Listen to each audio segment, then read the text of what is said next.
মাত্র ইন্টারভিউ দিয়ে বের হইলাম। ওরা স্যালারি অফার করছে 1 মাসে 2.5 million Korean on. Living cost maintain করা যাবে কিনা, জব কিভাবে পাওয়া যাবে, তো আপনাদের দেখানোর জন্য যে অ্যাপ্লাইটা করলাম ওইটাতে অ্যাকসেপ্ট করছে। আধা ঘন্টার মতো টাইমে 3টা ইন্টারভিউ ম্যানেজ করছি। হ্যালো গাইস, সো আমি আজকে শেয়ার করবো আপনাদের সাথে আসলে কোরিয়াতে জব কিভাবে খুঁজে। ওকে, নট লাইক আমি বলবো যে কিভাবে খুঁজে, বাট অ্যাকচুয়ালি দেখাবো কিভাবে খুঁজে। সো আমি মাত্র ক্লাস থেকে আসলাম অ্যান্ড ক্লাসে যখন ছিলাম আমার মাথায় ঠাস করে একটা আইডিয়া আসে যে কি কোরিয়াতে আমি লাস্ট কয়েকটা ভিডিওতে অনেক কোশ্চেন পাইছি যে আসলে কি লিভিং কস্ট মেনটেন করা যাবে কিনা, অথবা জব কিভাবে পাওয়া যাবে, বা জব কি আসলে পাওয়া যাবে কিনা, কত টাকা ইনকাম করা যাবে, এগুলো নিয়ে অনেক কোশ্চেন পাইছি। সো ভাবলাম যে অ্যাকচুয়ালি জব কিভাবে খুঁজে এই প্রসেসটা আপনার সাথে যদি শেয়ার করি তাহলে বুঝতে ইজি হবে যে আসলে জব খোঁজাটা কতটা ইজি কতটা টাফ।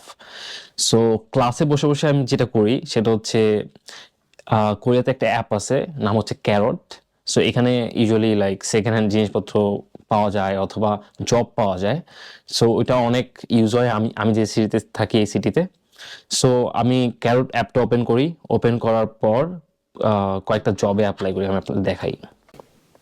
এটা হচ্ছে অ্যাপ্লিকেশন। সো আপনি যখন ঢুকবেন এরকম একটা ইন্টারফেস আসবে যে এগুলো হচ্ছে সেকেন্ড হ্যান্ড প্রোডাক্ট আপনি নিতে পারবেন, বা এখানে একটা অপশন আছে জবস, দেখতে পারতেছেন। সো এখানে ক্লিক করলে এরপর চলে আসবে, এখানে জব লিস্টিং করা থাকে সব। এখান থেকে আপনি দিতে পারবেন, ধরেন ফিল্টার দিতে পারবেন। যেমন আমি এখানে সিলেক্ট করছি রেস্টুরেন্ট ওয়ার্ক। সিলেক্ট করার পর এগুলো সব রেস্টুরেন্ট ওয়ার্ক। যেমন এই যে বলছে যে মাসে এত টাকা, ঘন্টায় এত টাকা দিবে। এরপর আপনি যে কোনো একটাতে ঢুকবেন, ঢোকার পর ডিসক্রিপশনগুলো ট্রান্সলেট করে দেখতে হবে যে কি বলছে, কত ঘন্টা লাগবে বা কবে কবে কাজ লাগবে ওর। সো এগুলো দেখার পর এখানে অ্যাপ্লাই বাটন আছে। তো এই অ্যাপ্লাই বাটনে ক্লিক করে আপনার একটা ডিসক্রিপশন লেখা থাকবে, এখানে আমি লিখে রাখছি। সো এরপরে জাস্ট ক্লিক করে দিবেন, তাহলে অ্যাপ্লাই হয়ে গেছে। এই যে অ্যাপ্লাই করে ফেলছি এরকম। সো অ্যাপ্লাই হয়ে গেলে এরকম আসবে। এরপর ও আপনার অ্যাপ্লিকেশনটা দেখবে। সো ও আপনার অ্যাপ্লিকেশন যখন দেখবে, দেখার পর ও ডিসাইড করবে যে আপনাকে আসলে রিচ আউট করবে কিনা। সো আপনাকে যখন দেখবে, দেখার পর রিচ আউট করবে, তখন আপনাকে মেসেজ দিবে। যেমন আমি অলরেডি মেসেজ পাইছি কয়েকটা, 3টা মেসেজ পাইছি, এবং 3টা মেসেজ পাওয়ার পরে এই যে এগুলো মেসেজ। সো 3টা মেসেজ পাইছি আমি আজকে সকালে। বললাম ক্লাসে বসে অ্যাপ্লাই করছি। সো অ্যাপ্লাই করার সাথে সাথে আমাকে মেসেজ দিছে যে আমি ইন্টারভিউ দিতে পারবো কিনা, কারণ ওরা অ্যাপ্লাই করার পর প্রসেসটা ইন্টারভিউ। সো ইন্টারভিউর জন্য ডাকছে আমাকে। আজকে আমার সারাদিন ক্লাস আছে। ওরা সবাই বলতেছিল যে 3টার দিকে অথবা এখন আসতে, এরকম টাইপ কথাবার্তা বলতেছিল 3জনই। সো আমি একজনকে বলি যে আমার তো ক্লাস আছে, সো আমার ক্লাস শেষ হবে আর কি 5টার দিকে। সো আমি ওকে বলি যে আমি 5:30টায় আসতে পারবো। তো ও একজন বললো যে ওকে তাহলে 5:30টায় আয় তুই, ঠিক আছে। এরকম একজনের সাথে কথা হয়েছে। তারপর আরেকজনকে বলছি যে আমি তো সারাদিন ক্লাস আছে আমার, তো আমি 6:30টার দিকে আসতে পারবো, কারণ আমি ভাবছি আমি একটা ইন্টারভিউ দিয়ে আরেকটাতে যাব, ঠিক আছে। সো ওকে বলছে আমি 6:30টায় আসবো। ও বলছে ওকে 6:30টায় আয়, কোনো সমস্যা নেই। এই 2টা লোকেশন আবার কাছাকাছি। আমি লোকেশন দেখে নিছি, অ্যাড্রেস দিছে যখন, তখন দেখি যে এই 2টা কাছাকাছি। তো আমি তো কই ইজিলি করতে পারবো আর কি, সো প্রবলেম হবে না। এই 2টা ফিক্স করলাম। দেন ক্লাসে যখন ছিলাম আরেকজন মেসেজ দিছে। মেসেজ দেওয়ার পর বলতেছিল যে কতদিন কাজ করতে পারবো বা এক্সপিরিয়েন্স আছে কিনা। আমি বললাম যে আমার তো এক্সপিরিয়েন্স আছে কিচেনে, আর আমি সপ্তাহে 5 দিন কাজ করতে পারবো, এরকম কথাবার্তা বলতেছিলাম। এরপর হঠাৎ করে কিছু না বলে আমাকে ফোন দেয়। আমি নাম্বার দিয়ে রাখছিলাম আমার ওখানে। সো আমাকে কল দেয় ফোনে ডিরেক্টলি। আমি তখন ক্লাসে বসে আছি, প্রফেসর লেকচার দিতেছে। সো আমি কি করি, ফোনটা নিয়ে বের হয়ে যাই ক্লাস থেকে। তো ফোনটা নিয়ে বের হয়ে কলটা রিসিভ করি। এরপর রিসিভ করার পর ওর সাথে কথা হয়। আমি বেসিক টুকটাক কোরিয়ান পারি, সো ওর সাথে কথা বলি। কথা বলার পর জিজ্ঞেস করে যে তোর ক্লাস কয়দিন। আমি বলি আমার ক্লাস 2 দিন। বলে কি কি বার। আমি বললাম যে এই 2 দিন আমার ক্লাস। তারপর বলে তাহলে তুই কাজ করতে পারবি। আমি কই আমি তাহলে 5 দিন কাজ করতে পারবো, 5 দিন আমি একদম ফ্রি। তখন বলে আচ্ছা তাহলে 5 দিন কাজ করতে পারবি, তুই ইন্টারভিউতে আয়। ঠিক আছে। আমি বলি আমি তো এখন ক্লাসে আছি, আমার সারাদিন ক্লাস আছে, 6টা পর্যন্ত ক্লাস, এটা বলছি ওকে। তো বলার পর ও বলে যে 6টা পর্যন্ত ক্লাস, তাহলে তুই কখন আসতে পারবি। হ্যাঁ, আমি বলি আমি তো 6টা বাজে ক্লাস শেষ করবো, এরপর বাসায় যাব, ফ্রেশ হব, এরপর আমি 8টা বাজে আসতে পারবো, ঠিক আছে? এই লোকেশনটা আবার একটু দূরে, আমি যখন কথা বলতেছিলাম তখন দেখতেছিলাম। সো ওকে বললে আমি 8টা বাজে আসতে পারবো, ও বলে কি আচ্ছা তাহলে তুই 8টা বাজে আয়, 9টা পর্যন্ত রেস্টুরেন্ট ওপেন আছে, তো তুই 9টার আগে আয়, আইসা ইন্টারভিউটা দিয়ে যা। সো এতটুকু কথা হয়েছে। আমি এরপর বললাম থ্যাংক ইউ হ্যান ত্যান হাবিজাবি বললাম, বলার পর তাহলে 8টা বাজে আরেকটা ইন্টারভিউ ফিক্স হয়ে গেল। এখন লিটারেলি আমি আধা ঘন্টার মতো টাইমে 3টা ইন্টারভিউ ম্যানেজ করছি ক্লাসে বসা বসা। সো আজকে আমি ট্রাই করবো ইন্টারভিউগুলো দেওয়ার এবং এক্সপিরিয়েন্স শেয়ার করবো আপনাদের সাথে। সো আমি যখন ইন্টারভিউ দিব আমি রেকর্ড করার ট্রাই করবো কিছু। সো রেকর্ড করার পর ওগুলো অ্যাড করে দিব পরে। সো আমি মাত্র রেকর্ড করতেছিলাম, রেকর্ড করা মাত্র শেষ করছি, সাথে সাথে আমার ফোনে আরেকটা মেসেজ আসছে, এই মাত্র যে অ্যাপ্লাই করলাম, তো আপনাদের দেখানোর জন্য যে অ্যাপ্লাইটা করলাম ওইটাতে অ্যাকসেপ্ট করছে। এখন ওকে আমি টেক্সট করতে পারবো। সো সো অ্যামেজিং না? এখন ওকে আমি টেক্সট করব না আসলে, টু বি অনেস্ট, কারণ এখানে দেখেন ওর কাজের যে ডিসক্রিপশন দেওয়া, ও হচ্ছে মাত্র 2 ঘন্টার জন্য লাগবে, প্রতিদিন 2 ঘন্টা করে কাজ করতে হবে, যেটা আমি করব না। 2 ঘন্টা কে কাজ করে, রাইট? সো এটা আমি করব না। সো ওকে রেসপন্সও করতেছি না, জাস্ট শেয়ার করার জন্য যে কত কুইকলি ওরা রেসপন্স করে, ঠিক আছে?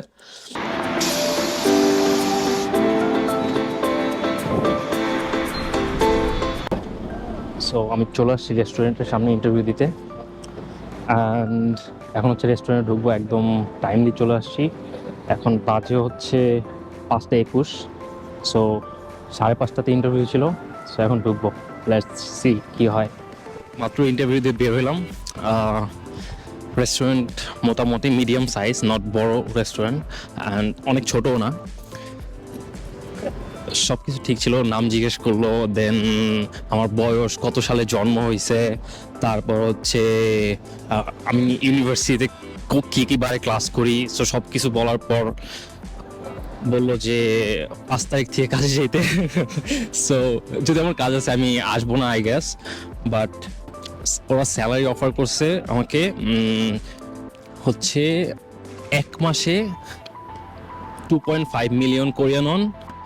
সো তো সব কিছু বললো, ডিসক্রাইব করলো কাজ কীভাবে করতে হবে অ্যান্ড এভরিথিং, অ্যান্ড সব কিছু বলার পর আমি তো করবো না, রাইট? সো আমি বললাম যে অ্যাকচুয়ালি এই স্যালারিটা আমার জন্য পোষাবে না, সো আমার একটু বাড়ায় দিতে হবে।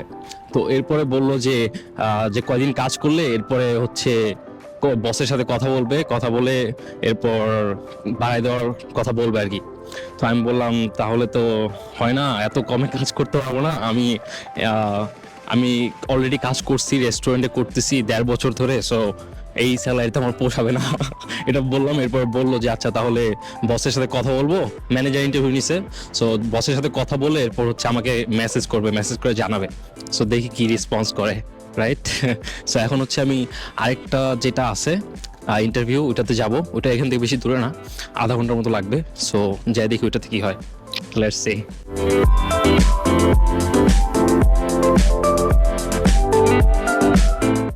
সো আমি চলে আসছি সেকেন্ড ইন্টারভিউ দিতে।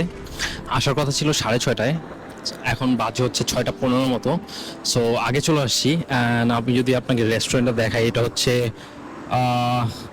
বরাবর দেখতেছেন একটা ইটের রেস্টুরেন্ট, যেটা ইটের বিল্ডিংটা, ওই বিল্ডিং এর নিচতলায় যে রেস্টুরেন্টটা, ওইটাই। আমি সামনে যে ভিডিও করতে পারবো না, কারণ হচ্ছে দেখলে কী ভাববে, আই ডোন্ট নো। সো ওই রেস্টুরেন্টে যাবো, অ্যান্ড আই উইশ ভিতরে যা ভিডিও করতে পারতাম, বাট এটা তো পসিবল না। সো যা দেখি কি বলে, এরপরে বের হয়ে আপনাদের সাথে শেয়ার করতেছি। So let's do it. Interview দিয়ে মাত্র বের হইলাম, অ্যান্ড খুবই ইন্টারেস্টিং একটা ইন্টারভিউ ছিল, টু বি অনেস্ট, আমার লাইফের। বিকজ ওইখানে হচ্ছে ডিসক্রিপশনে লেখা ছিল যে সোমবার আর হচ্ছে বুধবার লাগবে, বাট আমার ক্লাস আছে এই 2 দিন। সো বলতেছিল সব কিছু লাইক জিজ্ঞেস করতেছিল, দেন বলতেছিল সোমবার বুধবার আসতে পারবি কিনা। আমি বলছি না, আমার ক্লাস আছে। পরে বলে তাহলে কেমনি করবি, লাইক টাইপ রিয়াকশন। দেন আমি বললাম তাহলে তো পসিবল না, আমার তো সোমবার বুধবার ক্লাস আছে। কয় তুই জব ডিসক্রিপশন দেখবি না, দেখা তারপরে নিয়ে অ্যাপ্লাই করবি, এগুলো বলতেছিল। তারপরে আমি বললাম যে লাইক ওই রেস্টুরেন্টটা, আমি যে রেস্টুরেন্টে কাজ করি কাইন্ড অফ সিমিলার ডিশ সব, সো আমি সব কিছু পারি। তো বলতেছিলাম আমি সব পারি, এই জায়গার এটা পারি, ওইটা পারি, এইটা পারি। তো এগুলো শোনার পর ও তো মানে খুব আফসোস করতেছে, এরকম টাইপ রিয়াকশন যে আহ, তুই হাক্কিও মিনস লাইক ইউনিভার্সিটি, এখানে যে ইউনিভার্সিটিতে এই 2 দিন ক্লাস কেন নিছস, এগুলো বলতেছিল। সো খুবই ইন্টারেস্টিং একটা কনভারসেশন গেল। And আরেকটা ইন্টারেস্টিং পার্ট হচ্ছে আমি ওই রেস্টুরেন্টে ঢোকার পরে দেখি যে আমাদের ইউনিভার্সিটির একজন স্টুডেন্ট কাজ করতেছে। খুবই অকওয়ার্ড ছিল, কারণ আমরা কখনো কথা বলি নেই, বাট দেখছি একজন আর একজন কিরকম টাইপ সিচুয়েশন। সো জিনিসটা খুবই অকওয়ার্ড লাগছে আমার কাছে। এই এখন হচ্ছে থার্ড যে ইন্টারভিউ আছে ওইটা হচ্ছে আমার 8টা বাজে, যেটা হচ্ছে অনেক দেরি। আমি যদিও শিওর না ওইটাতে যাবো কিনা, কারণ হচ্ছে 8টা বাজে যাওয়া কি ঠিক হবে কিনা, কারণ এত রাতে ওটা একটু আবার দূরে যাইতে প্রায় 1 ঘন্টার মতো লাগবে। সো আমি শিওর না ওইটাতে যাবো কিনা, বাট এই হচ্ছে অবস্থা। সো 2টা ইন্টারভিউ ডান, এটা তো হলো না, ওটাতে হয়েছিল। সো আমি এগুলো দেখানোর একটা মেইন উদ্দেশ্য হচ্ছে যে আপনারা যাতে আইডিয়া পান যে আসলে কতটা ইজি আর কতটা কঠিন জব খোঁজা। সো আই গেস যে একটা ভালো আইডিয়া দিতে পারছি। ধরেন যদি আপনি একটু বেসিক ভাষা পারেন, আমি কিন্তু এত ভালো ভাষা পারি না কোরিয়ান, আমি জাস্ট কাজ করতে করতে বেসিক যেটা জানা লাগে অতটুকু শিখছি, মানে কাজ করতে করতে শিখছি, নট লাইক ভালো মতো শিখছি, পড়ালেখা করে শিখছি এরকম না। সো এতটুকু ভাষা দিয়েই আমি ধরেন আজকে একদিনের মধ্যে 3টে ইন্টারভিউ ম্যানেজ করে 2টা দিয়ে ফেলছি অলরেডি, আর একটাতে আমাকে অলরেডি যাইতে বলছে। সো আপনারা বুঝতে পারতেছেন যে আর এখন হচ্ছে সামার চলতেছে, এটা হচ্ছে ইম্পর্টেন্ট। সামারে অনেক জব অ্যাভেলেবেল থাকে, এটা একটা ওয়ান অফ দ্য রিজন হতে পারে যে এত রেসপন্সেস আসার। বাট উইন্টার একটু ডিফিকাল্ট, বাট আপনি যদি ভাষা পারেন তাহলে আপনার জন্য কাজ পাওয়া এতটা ডিফিকাল্ট না, টু বি অনেস্ট।